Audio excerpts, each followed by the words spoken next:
Hi, Alice here. I'm in Janet's front yard here in Spring Hill, and she has some magnificent looking Dahoon hollies. I really like the Dahoon holly, and I've planted two specimens in my yard. Let's take a look at what I may be able to look forward to. This is a Dahoon holly, and it's at least 10 feet tall. Would you say 10 wide? Yes, they've been pruned. These are not their natural form necessarily. You can see how healthy the top looks, the new growth on it, and it has its characteristic red berries growing. Let's take a look. Many times in gardening pictures, you'll see a sprig of these, especially around the holiday season. People will cut them and bring them in to decorate tables or mantels because they're just that beautiful red and a lovely green color, nice shaped leaves. The berries are very attractive to migratory birds and also birds that overwinter here in Florida. What you could expect for height and what the sun and soil and water requirements are. They're a small tree, maybe 30, 40. These leaves are elliptical, points on the edge, like the holly that you buy as the decorative holly, which is usually going to be an English holly. This is a Florida one. Hollies are dioecious, which means they have to have male plants and female plants in order to get fruit.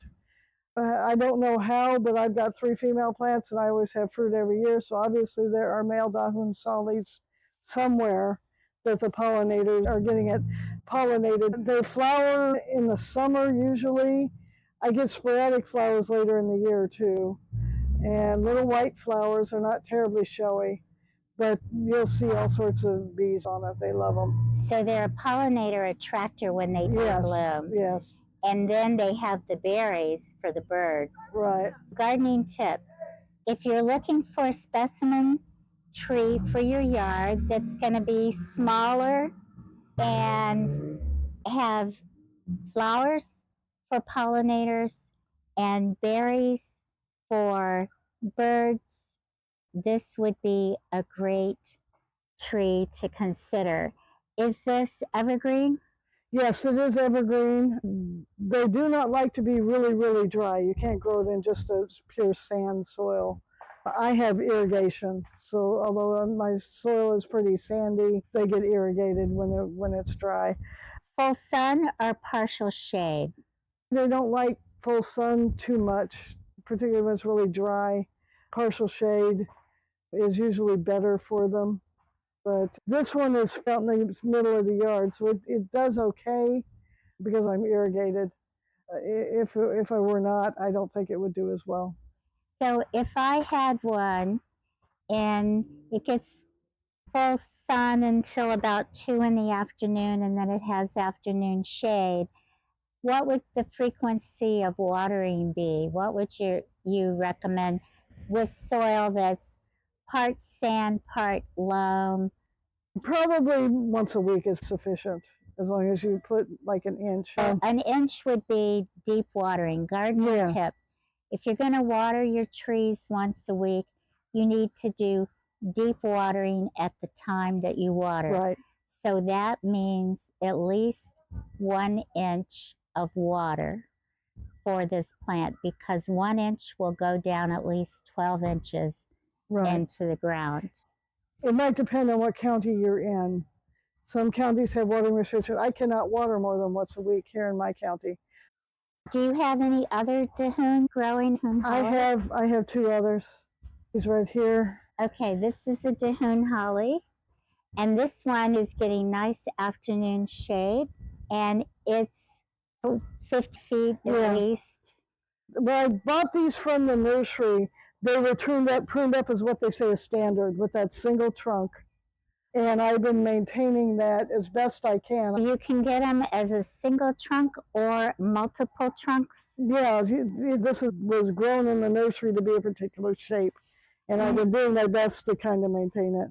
Now, I know that some of the trees like Yopon Hollies and the Walters viburnums will produce, I guess you call them suckers or shoots that come up from the root roots. suckers, yes.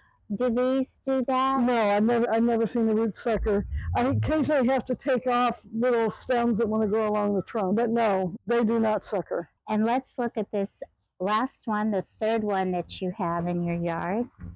And this is also about the same height. Yes. And this has a lot more open branches. Yes, I didn't get them pruned as I should have last year, so things are kind of, I really stressed them a little bit this year, trying to get them back down into the size I could deal with. But you can see the berries on this one. Yeah. I mean, a lot more. I try to get rid of as many of the growing upright branches as I can. You can't get all of them, but I want them to go out rather than up. These branches are loaded. These tips are loaded. Oh, yeah. With berries to come. Yes. And here are berries. Some are ripening. Some have already ripened. There they are. So very, very nice. Now, when someone buys these at a nursery, what size pots should they expect to find in retail? Well, these were large specimens when I planted them. These, I think, were like 15 gallons. They're probably usually 7. If you're a small plant, it'd be in a 3. But like I said, these plants were big. That's why they're so large now. It takes a long time to grow them if you're starting with a smaller plant. Do they grow slowly? Yes, pretty much. I would consider it slowly. Gardening tip is if you're going to add a Dahoon holly to your garden and you want the berries, wait until the plants are blooming and setting berries. Go to the nursery so that you know you're selecting a female plant. However, you have to make certain that there is a male plant somewhere, or else you will still not get berries. That's true, but you could start with your female, right. And then if it sets berries the next year, you know that there's a male plant somewhere right. in the neighborhood. And if you're not getting berries, then you go back to the nursery and you look for a plant that does not have berries. That's your male plant.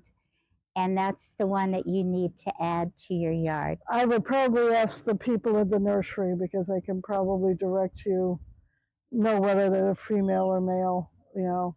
But to be certain, go look yourself because it is possible to get misdirected. Right. It's always best to go and see and verify that yes, this is a female, those are the berries.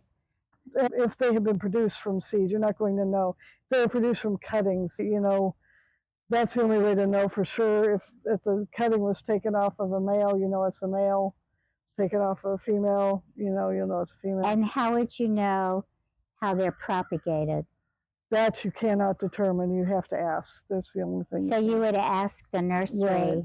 And if they don't know, could they check the grower for?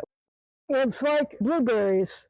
When they sell blueberries, they can tell you this particular one is a male, this one's a female because they've been propagated in that way. A native plant like this is a little bit less likely that they are going to know for sure whether it's male or female. If you know what you're looking for, you can tell by the flowers. If they've got stamens, which are the pollen producing, then that's a male. But because the flowers are small, they're kind of hard to see. Gardening tip, choose a reputable nursery and buy your plants, especially your native plants, from a reputable, established native plant nursery because they would be able to guide you in selecting those trees that are female and those that are male.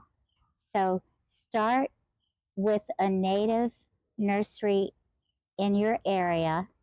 And if you also have another nursery that is a high quality, they deal with growers and they will tell you and guide you in the selection of your plants so that you get what you want and what you are expecting.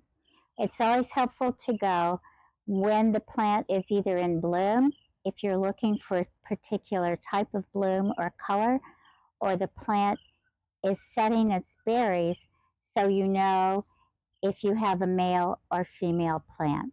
So, Janet, what would you recommend for our gardeners so that they can be successful as you are in growing a Dahoon holly in their gardens? Make certain you pick a good vigorous plant to start with, and make certain it doesn't get too dry in the really droughty times is basically what you need to do. How would you know a vigorous plant? Nice green leaves, green stems, not spots on the leaves. What about the roots? Often it's difficult to judge the roots. If it's a large plant, it's kind of hard to take it out of the pot and look. One thing you could probably do a little is if the plant shakes really easily in the pot, it's probably not well rooted. I don't recommend being in the nursery and pulling plants out to look at the roots. What if it has a root laying around the top? Around the top, then that's not good because it's root bound. That's often difficult to correct if you got a root bound plant. So avoid any plant that has the roots growing out and entwining around the trunk. Yeah, I would never do that because that girdles the plant. Yeah, that's true for any plant. Do they die eventually, or They what? can. Usually they just don't grow very well. That would be a big disappointment if you're looking forward to having a vigorous, healthy growing plant. Right. All right. Well, thank you so much. Appreciate your expertise. And it's wonderful to be able to come and see these native plants in their full glory. Thanks for watching. If you enjoyed the video, thumbs up appreciated. Comment below. Here's some videos you might enjoy watching for more information. Subscribe. Garden Yay! See you in the next video.